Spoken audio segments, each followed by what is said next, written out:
welcome back guys. Today I can say is a big day. I got a lot of parts done by my friends, so we can crack on and continue on the CNC project.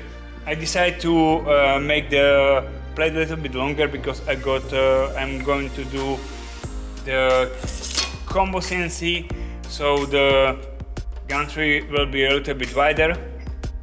And this is like multi-plate, so I can shift left and right, depends of what I need.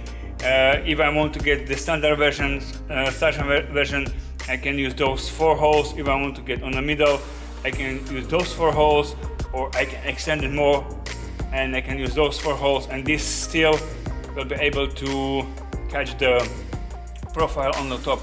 This is going on the side, you will see during the mounting process. So hopefully guys, you will enjoy the video.